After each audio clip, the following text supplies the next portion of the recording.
Hi, I'm Bill O'Reilly. Thanks for watching us tonight. President Obama and the race problem. That is the subject of this evening's Talking Points memo. On Friday, the president delivered surprise remarks to the press about the Trayvon Martin case and race in general. His main point, a plea for understanding. There are very few African-American men in this country who haven't had the experience of being followed when they were shopping in a department store. That includes me.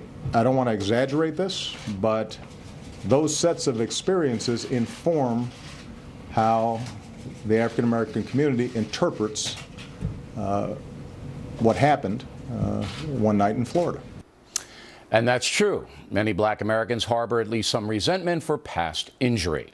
But what President Obama surely knows is that you cannot reach a fair criminal verdict or design effective public policy that solves present problems by dwelling on the sins of the past.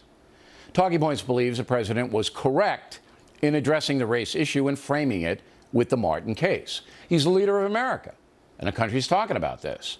By the way, when you hear a pundit or politician saying we should have a, quote, conversation about race, that means you're in for a sea of bloviating, which will likely lead nowhere. The sad truth is that from the president on down, our leadership has no clue at all, about how to solve problems within the black community, and many are frightened to even broach the issue. That's because race hustlers and the grievance industry have intimidated the so-called conversation, turning any valid criticism of African American culture into charges of racial bias. So many in power simply walk away, leaving millions of law-abiding African Americans to pretty much fend for themselves in violent neighborhoods. You want racism? That's racism. Thus, it is time for some straight talk. And I hope the president is listening tonight because we need him to lead on this issue. Trayvon Martin was killed because circumstances got out of control. He was scrutinized by neighborhood watchman George Zimmerman because of the way he looked. Not necessarily his skin color, there's no evidence of that, but because he was a stranger to Zimmerman and was dressed in clothing sometimes used by street criminals. It was wrong for Zimmerman to confront Martin based on his appearance. But the culture that we have in this country does lead to criminal profiling because young black American men are so often involved in crime. The statistics, overwhelming. But here's the headline. Young black men commit homicides at a rate 10 times greater than whites and Hispanics combined.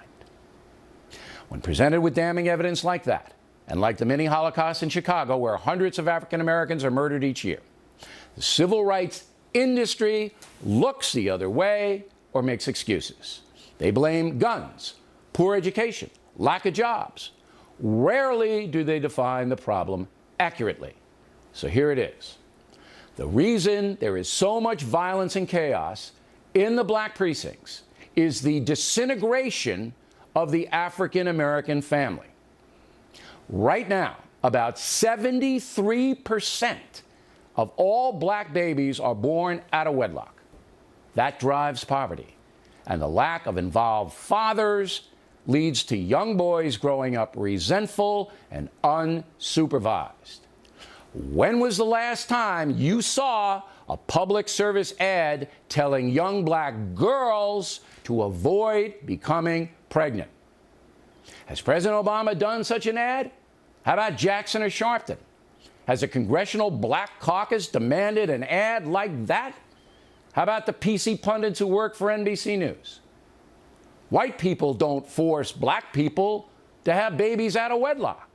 That's a personal decision, a decision that has devastated millions of children and led to disaster both socially and economically.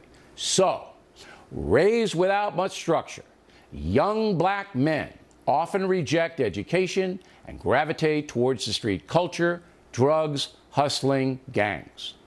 Nobody forces them to do that. Again, it is a personal decision. But the entertainment industry encourages the irresponsibility by marketing a gangsta culture, hip-hop, movies, trashy TV shows to impressionable children. In fact, President Obama has welcomed some of the worst offenders in that cesspool to the White House. when he should be condemning what these weasels are doing. These so-called entertainers get rich, while the kids who emulate their lyrics and attitude destroy themselves. And then there's the drug situation. Go to Detroit and ask anyone living on the south side of the 8 Mile Road what destroyed their city. They will tell you narcotics. They know addiction leads to crime and debasement. But what do the race hustlers and limousine liberals yell about? The number of black men in prison for selling drugs. Oh, it's so unfair. It's a nonviolent crime, and blacks are targeted. That is one of the biggest lies in the history of this country. The thugs who sell hard drugs, no matter what color they are, deserve to be put away for long periods of time. They sell poison. They sell a product that enslaves and kills. They are scum. When was the last time you heard the Congressional Black Caucus say that? How about Jackson and Sharpton? How about President Obama? The solution to the epidemic of violent crime in poor black neighborhoods is to actively discourage pregnancies out of marriage, to impose strict discipline in the public schools, including mandatory student uniforms, and to create a zero-tolerance policy for gun and drug crimes, imposing harsh mandatory prison time on the offenders. And finally, challenging the entertainment industry to stop peddling garbage. Hey, listen up, you greed heads. If a kid can't speak proper English, uses the F word in every sentence, is disrespectful in his or her manner, that child will never be able to compete in the marketplace of America. Never. And it has nothing to do with slavery. It has everything to do with you Hollywood people and you derelict parents. You're the ones hurting these vulnerable children. You want a conversation? You got it. You want a better situation for blacks? Give them a chance to revive their neighborhoods and culture. Work with the good people to stop the bad people. Pumping money into the chaos does little. You can't legislate good parenting or responsible entertainment, but you can fight against the madness with discipline, a firm message, and little tolerance for excuse making. It is now time for the African American leadership, including President Obama, to stop the nonsense, walk away from the world of victimization and grievance, and lead the way out of this mess. And that's a memo.